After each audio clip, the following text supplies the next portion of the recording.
Well, good afternoon, everybody. Yes, it's time for the BFTAA and More show. I am your host, Louis George Walker, and we are glad to be with you today. Yes, I've got to get my background together, but it's not there. As you can see, I am broadcasting from a remote location, and the reason that is happening is I happen to be in COVID jail right now. Yes.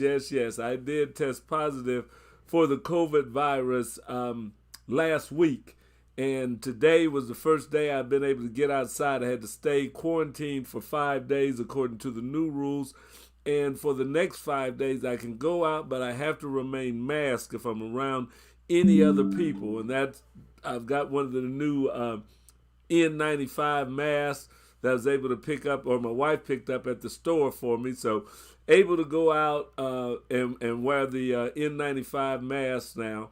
So I will be out and broadcasting again from the studio very soon, probably as early as tomorrow is what I'm planning on doing. But there's been a lot going on, and I tell you, I've been vaccinated and I had a booster. And the good thing about that is that as I tested positive, I have not had any symptoms.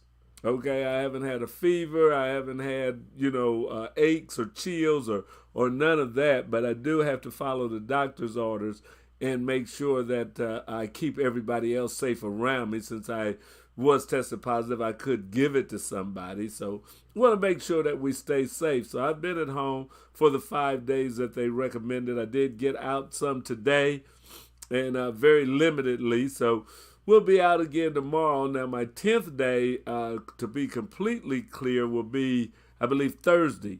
So Thursday, I'll go back and get retested if I can get scheduled in for a test Thursday or Friday and see if I'm totally clean. Because I can't even go to my church until I get a totally clean report back. So we've got to work with it and do the best we can to get well, stay within the COVID guidelines, and that is definitely what I'm going to do. But we still want to bring you the BFTAA and More show, which is going on right now. The BFTAA and More show is a product of the KUAW radio family, which in partnership with the Black Family Technology Awareness Association and the W.E.B. Du Bois Learning Center formed a radio station. KUAW stands for Knowledge, Understanding, and Wisdom. So that partnership has allowed us to be broadcasting for going on 6 years now. So we've been broadcasting for quite a while. We started off as a internet station, and we did a foray for almost a year into the low power FM, and now we're back as a internet only station. So you can get our broadcast 24 hours a day. We broadcast music, entertainment, news, and other information on our audio side. You can pick us up audio 24 hours a day. All you have to do is go to the TuneIn app, the Get Me Radio app, mytuner.com, or online radio box. Any of those, and search KUAW will pop up. Like us and share us and put us in your phone, put us in your computer, and you can listen to us 24 hours a day. You can also get us on the Roku and Fire Stick and Apple TV via the Get Me Radio app. So we're on all of those sites. You can go to our website, www.kuaw.org, and you can pick us up also. So we're trying to get there any way we can. That was a song I remember. Yeah, get here. But that's it. So we getting to you any way that we can, and we're glad to be here. Now, when we do our video shows, our live broadcast, you can pick us up on Facebook, YouTube, Twitter, Twitch. We're on all of those, and we're broadcasting our live shows from there. But we're also 24 hours a day with music, with news, and everything that you might like. So we're just glad to be with you today, and I'm so blessed and thankful to God that my COVID was definitely not serious. I have my shots, I have my booster, and I think that probably helped me to have what basically has been an invisible case. I was definitely asymptomatic. I wasn't showing any signs of COVID, and I'm so glad. I talked to a guy today that said the COVID really had him. Now, I didn't ask him if he had had his shots or not, but he said he had been coughing, he had aches and pains, and he was thinking he might have had to go to the hospital, but he feels like he's getting over it now. So that's something that I really didn't experience, and I thank God for that. But hey, I'd like to tell you, if you haven't had your shot, you might consider getting it, your boosters or whatever you need, because COVID is real. It is out there, and if nothing else, it can inconvenience you for a few days. You know, if you have to stay home, if you have to quarantine yourself, that could be, a pain. Now, I'm lucky again in the fact that I am retired, but I do like to go down and work the radio station and do my volunteer work with the Du Bois and the Black Family Technology Awareness Association. So I wasn't able to do everything that I normally do in a week, and I'm glad to be able to get back and get into motion with that. So I tell you, it's something. But we're here, and we're glad to be here with you. Yeah, last Monday I was here, but I didn't know I had it. I had went in for my test and didn't know that I was going to come back with a positive test, but Tuesday I did. But we're here, we're live, and we're giving you what the Black Family Technology Awareness Association is about. We're trying to tell you about the technology, not just the internet revolution. That's what we started with, was helping you to navigate or to see the need for getting broadband into your house, having a computer in your house that's available to the family, that your kids, that the adults, that everybody can use. And we're glad that a lot of people do. A lot more people have it, especially in the urban core and in underserved communities, that more and more people are using the internet, using it daily with a computer. There's nothing wrong with using it with your telephone, but you need sometimes a little more power, little bit bigger screen. Now, if you plug your phone into an HDMI cable and you can bring it up on television and get you a Bluetooth keyboard, basically you still got a computer. You can do a lot of things with it. So there are ways that even the phone, the small screen, can be used. It is a computer, but I mean, you can use it in a more user-friendly business type fashion, or if you're trying to do some typing or homework and stuff, there are ways to set up that phone to do all of the computing things you would do with a Chromebook or any other computer. So if you've got a phone, then make sure that you start getting the things that may help it to be more useful than just looking at the tiny screen, that you can get a monitor that you can connect to your phone. You can get Bluetooth keyboards and mice that you can operate the same way, and that if you hide those out of the way, hide your phone out of the way, you wouldn't even know you weren't working on a computer. So, that's something that can help bridge that gap. Now, it's also good to have you a laptop or a desktop computers. Now, desktop computers are becoming not obsolete, but they're getting more and more passe. People are not buying. I went to the store, and you go to Best Buy or any of your computer stores now, and they have just a few desktop computers out there, maybe 3 or 4. Micro Center probably had the most that I've seen lately, and they had maybe 8 or 10 desktop computers. But you go to some places, there's 1 or 2 desktops. There's not a whole lot of them, but there's a ton of laptops.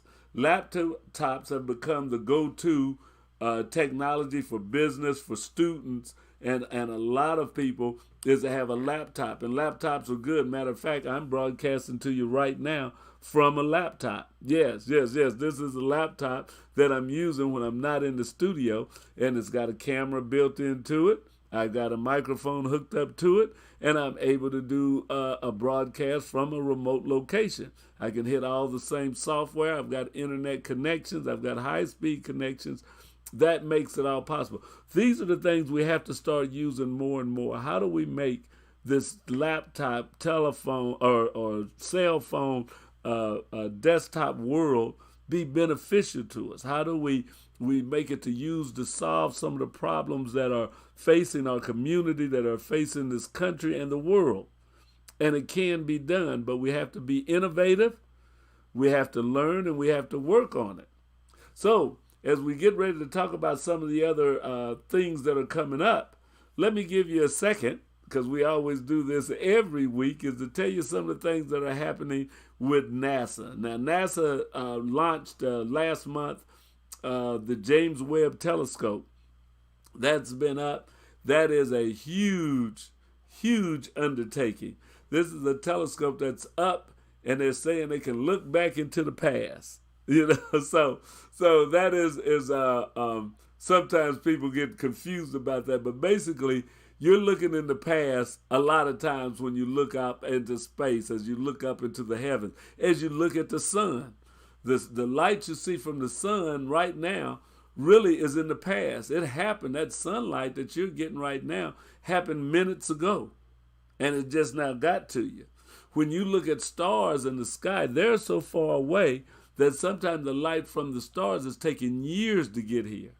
So if one of those stars was to go out, was to explode and disappear, you wouldn't know it for maybe 5 or 10 years. It's gone. You're looking up at some stars in the sky, and they're gone.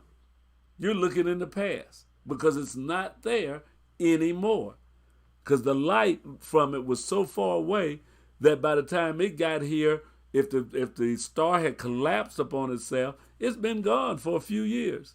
That's happened. So what they're talking with this big telescope is it's going to be able to look so far back. It's going to see light that's coming from way, way back in the solar system. Where that light originated from or how long ago it originated is up for question. If it looks and sees nebulas and light that is past our known galaxies and stuff, well, how far back is it, and when did that light start coming?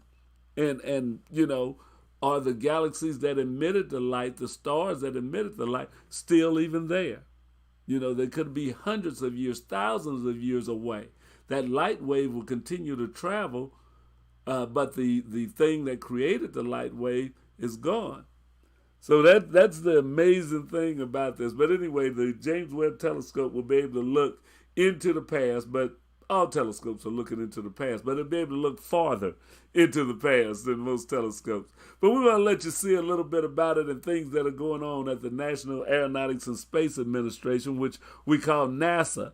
And they're in charge of a lot of the developments, not only in space, but here on Earth. They're working on planes that can fly faster than sound and not make the loud sonic booms that we heard if you were around in the 60s and stuff when the breaking the sound barrier was a new thing. You would maybe outside playing and you'd hear a big boom and shake the house. And it was actually a plane passing over, flying faster than the speed of sound. Well, that noise, that sonic boom was so disrupting, that's why you don't have planes flying over the country now faster than sound. That's why they have to stay under a certain speed limit, especially over land. Now they get out over the ocean, they can open it up a lot of times. But over land and over populated areas, then they can't reach those high speeds, and that slows us down. Well, NASA's working on a way that you can eliminate or really lessen that sonic boom with the design of the plane. And if they do that, you can have planes that fly faster across the United States to where it may take us in Kansas City, where I am right now, it takes us 2.5 hours to fly out to Los Angeles. Well, if you could do that at the speed of sound, you may get out there in an hour or less, but definitely within an hour or so. Well, those are things that to some is beneficial, some is not. Somebody say, why you want to get there that fast anyway? But all that aside, if you were a transplant patient, though, and you needed a heart, and they needed to get a heart to you quickly, then that would be real beneficial, that they could get something and send it from New York to L.A., and it would get there much faster than it does now. When things are time sensitive, that can really, speed becomes something that you maybe really use. And there's a story that I'm going to get to about how to get things places faster, more efficiently, that the University of Michigan and Ontario are working on, or the governments, really, not just the universities, but Ontario and the state of Michigan, Ontario, Canada, state of Michigan, are working on some things that we'll talk about in the future.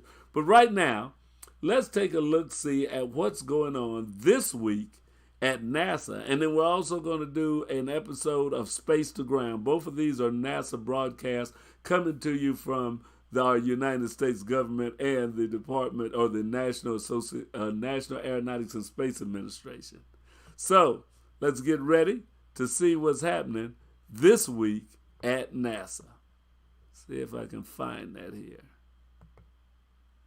The Webb Space Telescope reaches its new home, remembering our fallen heroes, and testing a viper in the sand. A few of the stories to tell you about this week at NASA.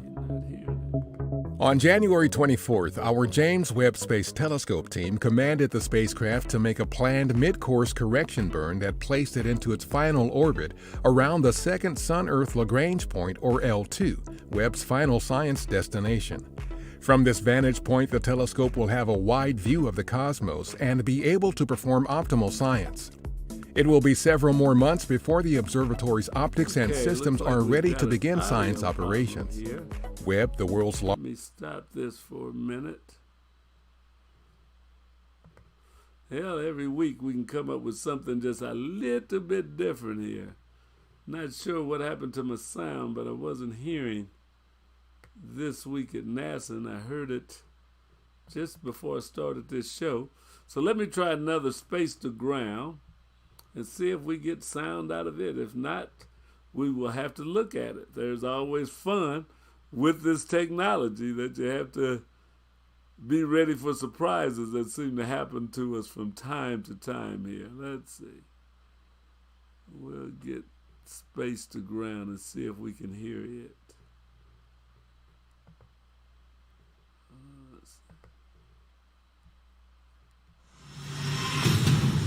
Houston Station on Space to Ground.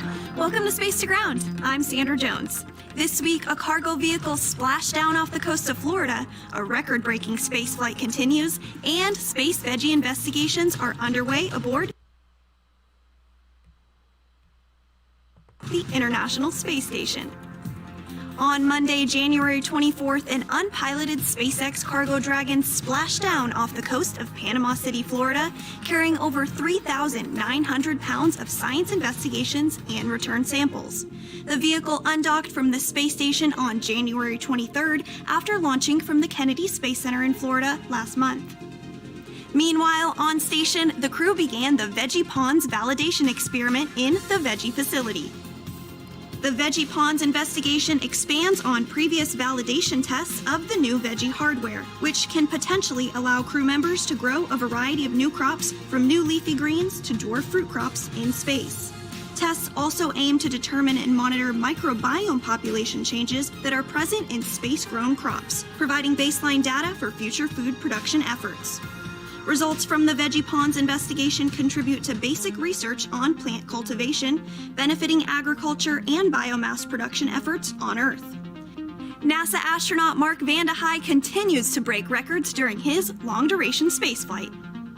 On Saturday, January 22nd, Vande Hei surpassed former NASA astronaut Peggy Whitson's record of 288 days in space. The next American on the list is Christina Koch. She spent a total of 328 days in space during her mission from 2019 to 2020. The current American record holder is former astronaut Scott Kelly, with 340 consecutive days in orbit.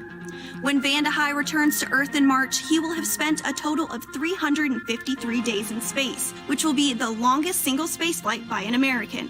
The record holder for the longest single spaceflight is held by Russian cosmonaut Valery Polyakov. He spent 437 days aboard the Mir space station from 1994 to 1995. That's Space to Ground for this week. Thanks for watching. You can get a daily on-orbit status report by visiting our space station blog at blogs.nasa.gov. We'll see you next week.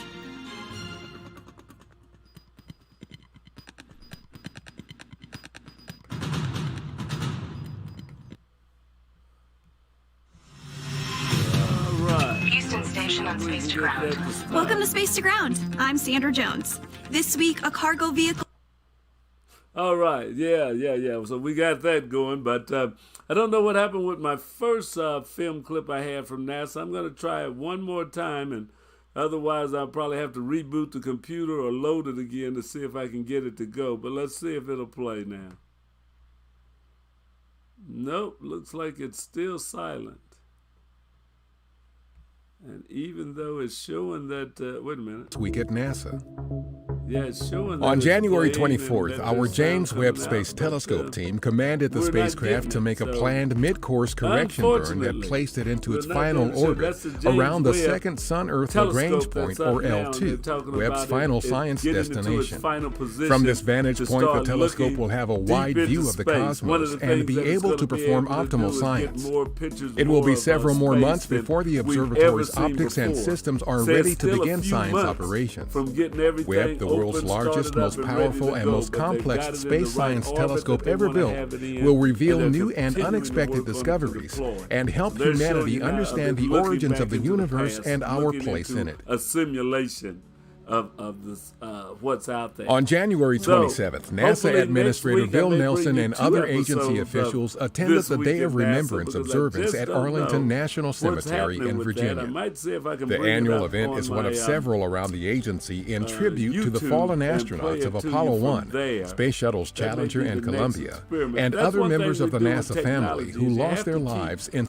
working the with it, be agency's willing mission to of try new exploration things and be able to learn. When I worked for the AT&T and the phone company, a lot of times we had to innovate on the fly. Things would go on, and it's like, how can you make it work, get it back online, get the conversation going? Because I tell you one thing, when you work with the phone company, you're definitely under the gun that people want their phones to work. Back in those old days, phones were connected by wires. We didn't have cellular phones and all of that. So if something happened to the wires, people's phones didn't work.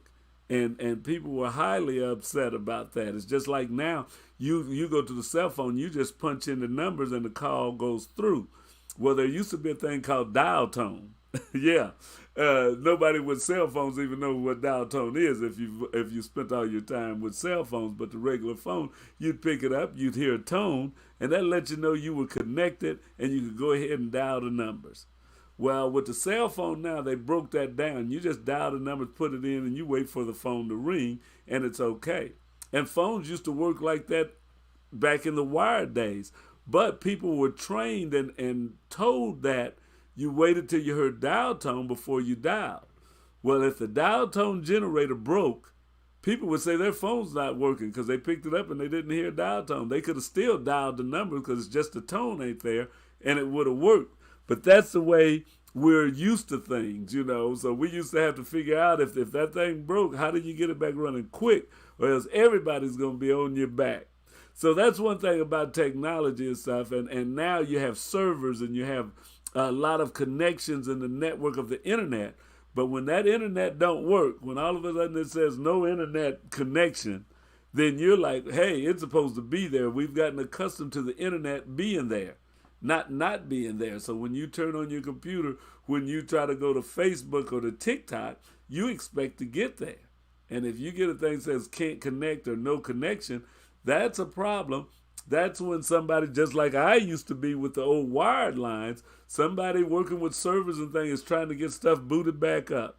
It's got to go. So the technology and making it work is just what you have to do if you get into that field. And that's a great field to be into, and you can do some great things. Another thing I was looking at as we talk about fields and careers, parents, how many of you would get your child a drone to play with? Get a drone and let them fly drones, or how think that's important or anything? You know, a lot of times we think of things as just toys, but we don't look at them as a progression into a career, into what they can do.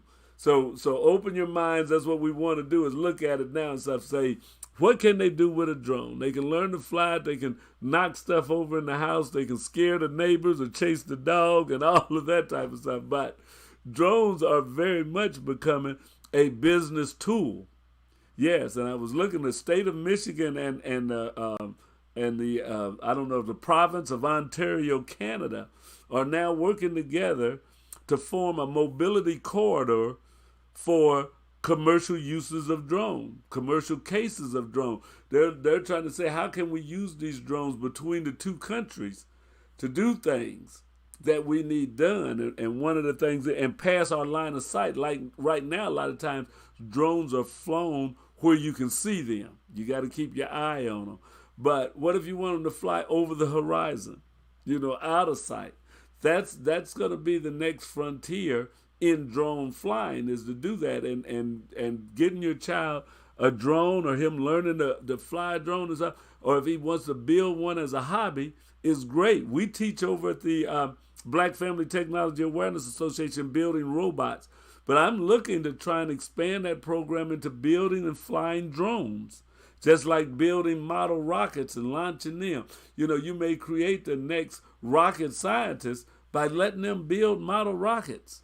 We want to make those available. Some kids may get a kick out of it. Some may think it's fun. They don't want to do it but once. But there's some people that can open the door for them. And the same way with drones. Drones have moved away from just being toys to being a thing. If you buy a drone now, you need to register it with the FAA. Yeah, if you buy any drone, a drone that weighs over 0.55 of a pound, so that's a little more than a half a pound, up to 55 pounds, you need to register it with the government.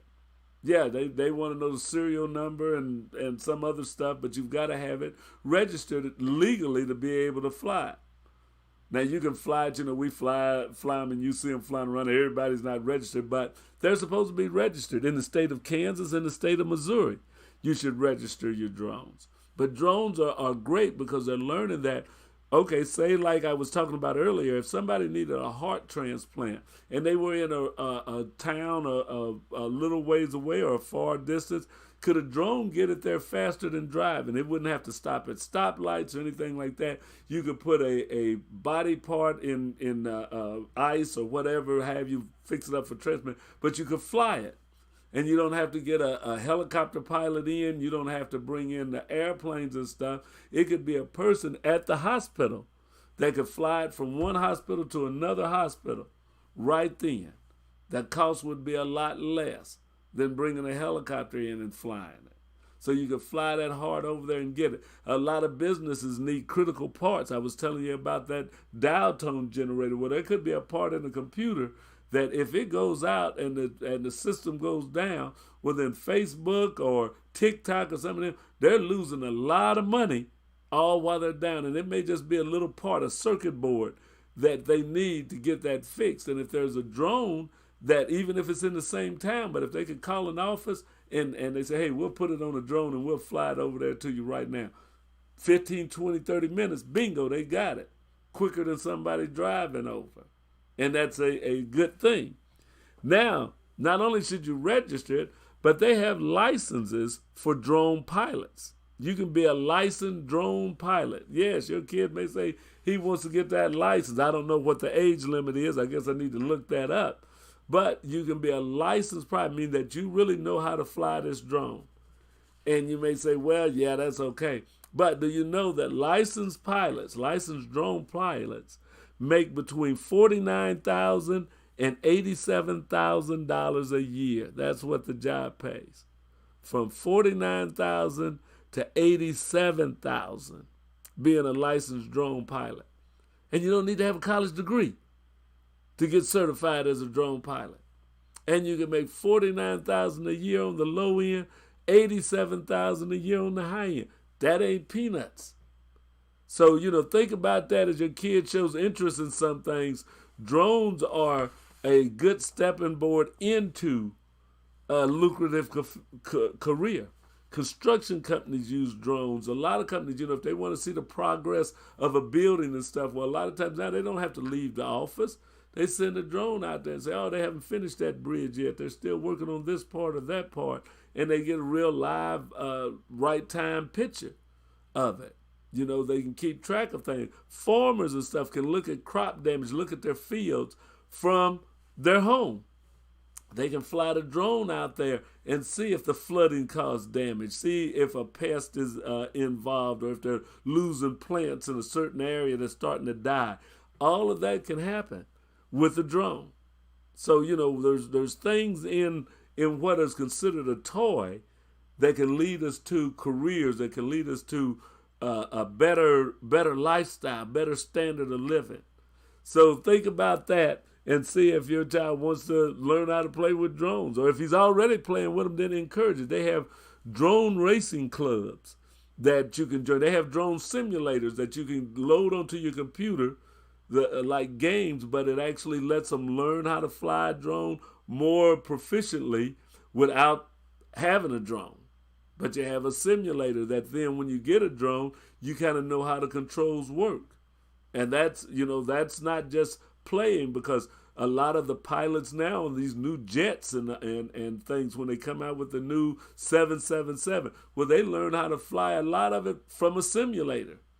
It's the same controls that acts the same way. So you can buy a drone simulator program and your child can learn how to fly. I was thinking about getting one myself so I can see about flying a drone. It looks like fun. And they have racing leagues so that they get better. Get involved, get your child involved in drone racing. There's one, I believe, in Liberty, Missouri, but we need to start one right in the heart of Kansas City. Yeah, they need to have a drone racing club that meets at 4111 East 4110, Linwood, at the W.E. Boys Learning Center. So they need to be meeting out on 63rd and Swope Parkway. Yeah, at the DigiLab of the Kansas City Public Library, so that they have drone racing teams. At Esteem Village, they need to be meeting there, so that all the high schools should have drone racing clubs, so the kids can learn that. They learn that they can become pilots in drones and maybe work for some big construction company, an engineering firm, a hospital. Who knows? Or maybe even be an innovator to start their own business and to have drones for hire. I don't know if you guys saw in the news the drones that made the Chiefs emblem in the sky over the Union Station. Lit up drones that flew up, bunches of them. And they made that emblem up there. Well, your child may come up with a new way of using drones for entertainment, for whatever purposes, but it can be a whole career. It could be a business. So we want to look at those type of things and say, how do we come together and how do we make that happen in the community? It doesn't have to be out of just one parent's pocket and stuff. A church should start a drone team. Churches should have robot teams and computer coding classes and stuff for their youth in the church. Yes, you should do that. And there's ways to fund it from the church members themselves, from grants, from whatever, from just donations. But if we want it to happen, we can make it happen. And we should want it to happen, because this future isn't just for the kids, it's for us, because we're going to be here a little while longer, and you want to be, you may have that heart attack and need that heart transplant real quick, and you'd be glad somebody can get it to you. So those are the things that we need to look at. So we want to talk about drones or start bringing that up in the conversation, along with robotics, along with there's deep sea robotics. There's all that in space right now is robots. That James Webb telescope that we're talking about, well, their program, it's a robot. It's up there. They're opening up wings. They're opening up solar panels, and they're doing all of that remotely. They're sending programs up there, or it has programs built into it to make it work. That's robotic operations. So those are things, and now with artificial intelligence, where we want the robots, we want the things we have to learn to be able to do better, just like the Roomba that vacuums your floor and stuff. You want it to be better. That's robots helping you around the house. Those are the things that we want to be moving forward in. Technology can do a lot of things and make it more efficient. If you fly a drone from here to across the city, it probably is going to cost you less in electricity than gas to drive that far. Definitely use less electricity or less fuel than flying a helicopter somewhere. Say you got a heart that's a 2 or 3 pound object that you want to fly across town to a hospital. You got to bring in a 2-ton helicopter to fly it to where you could have a drone that maybe weighs 5 or 6 pounds that could fly it. That's a saving in energy. That's more efficient. That's less pollution. That's helping to fight climate change. Yes, there's things that we can do on a smaller scale that right now we have to use our whole car to take apart from one place to another place, and who knows what's all tied up in that whole automobile to do this, that in a drone that has less material usage and everything else and less energy usage because it's so much smaller and lighter, that it can get the job done more efficiently. So hey, we need to look at that, and you need to look at getting kids involved in that. But those are topics that we need to bring up. What I'd like for you to do is let me know what you'd like to hear about on BFTAA and More Show.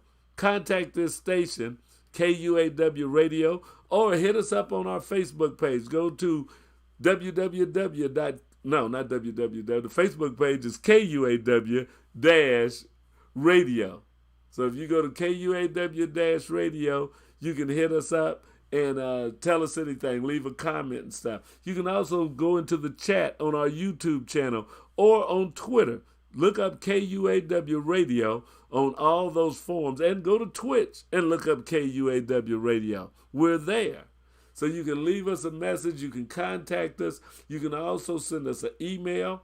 You can call the radio station, 816-599-6893, and leave a message. But tell us what you'd like to see, what you'd like to hear about, how you can get involved, or how you can get your child involved in some of these technology projects that we're doing, some of these clubs that are going on, some of these organizations that are in the city. We can help you.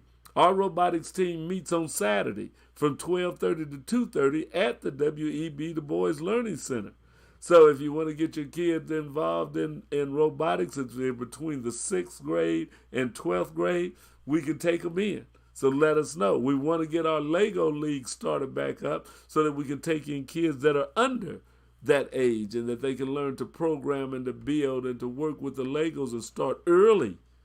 We can take them in at 9 years old, but we've got to get more instructors, more adults to volunteer to help us out to create this Lego League. And it's not affiliated with any school or any church or anything. It's right in the community, being done by people in the community. So if you'd like to help your community become more technology literate, contact the Black Family Technology Awareness Association. And if you would like for us to send you information or to help you start a robotics team or things like that at your location, contact the Black Family Technology Awareness Association.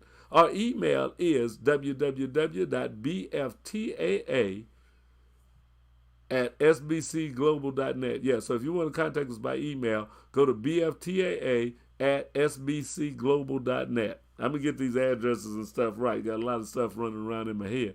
Got to get me a sign up there so I can do it for you. But, yeah, we're ready to help you. We're ready to work with you and be a part of getting our families involved in technology. If you want to learn basic computers or want to have a class at your church and stuff, we can help you with trying to get that started, with getting you some information and things people can do that they can learn, some self-paced learning that they can do, that all you need is a person there to answer some of their questions as they go through it, but that they can start going through it at their own leisure, and they can do it at home, and they can bring in work that they've done to show you later. But basic computer operations are still something that a lot of people can benefit from. All of us don't know the ins and outs of computers. And it's nothing to be ashamed of, because if you've never been taught, you've never taken any classes or really worked on it, how are you going to know? Yeah, that's it. So contact the Black Family Technology Awareness Association. We're ready to partner with a lot of people. We want to partner with the community. We want to partner with your organization, with your school, with your church, and to help close this digital divide that exists in the African American community and in the underserved communities of people of color, around this globe. Let's all start working together. Let's collaborate and make things better. So I hope you enjoyed this show. B. Michael will not be on with his show. He's on the first and third Monday. This happened to be the last day of the month. So we got B. Michael having to hold off another week. But be sure and tune in on the first and third Monday for Shifting Paradigms with B. Michael. And tomorrow, we hope to have, and I think we're planning on, I talked with the teacher today, the Raytown Middle School Broadcast Club will be on at 7 o'clock. We'll also have at 6 o'clock T-Baby with Truth Be Told. And we have Street Therapy at 4 o'clock. And at 2 o'clock, there is Senior Moments with Millie. So there's a lineup there. And then we finish off the day at 8 p.m. with Lene Gray, the Lene Gray Show. So we don't want you to miss none of those live shows, and they'll all be broadcast right here at KUAW Radio, although we will be coming from the studio tomorrow. Yes, I'll be back in the studio ready to broadcast to each and every one of you. So thank you for joining. I hope you enjoyed this show. I hope you got a lot out of it, that you can learn about what the money that can be made, the career that can be had working with drones, how you need to work in your community or with your organizations and clubs, how you can help support the Black Family Technology Awareness Association. This is a volunteer organization. Nobody gets paid here. We survive off of donations from the community and from companies.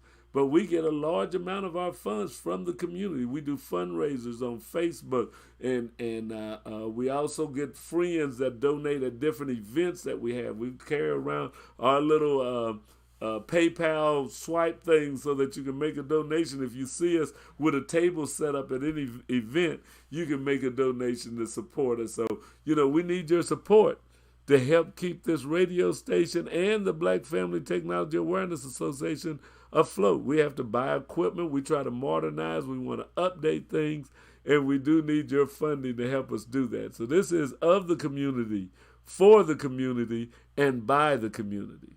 So we hope that you'll stay in touch with us. We're here every Monday from 5 to 5:45. This is the BFTAA and More Show. I am your host, Louis George Walker. We'll be bringing you some more information and maybe get the NASA video to work next time with some sound on it so that you can hear what's going on. But we want to bring you more and more right here at KUAW Radio. Tell your friends about it. Like and share this page, our YouTube channel or the Facebook channel, either one. Also, hit us up on Instagram. We have a site there, too. So we want to talk to you. We want to hear from you. Be sure and get in touch with the Black Family Technology Awareness Association and KUAW Radio, your Kansas City's global community radio station. Thank you for joining with me today. I'm glad that you're here. I hope that you tell somebody about it, and I hope that you contact us. Thank you. Black History Month is coming up. We've got some broadcasts that we're going to be sending out on that, and we hope that you'll be listening. Stay tuned for Black History Month specials from KUAW. We'll also be doing a Zoom call again for the alumni of the Black Family Technology Awareness Association. So we want you to come in and join us and reminisce a little bit about what BFTAA means to the community, what BFTAA means to the future. And we're here for you. Thank you for joining. I'm glad that you were with me, and I will see you again next week, Monday, 5 o'clock, right here. Same channel, same time. Have a good evening.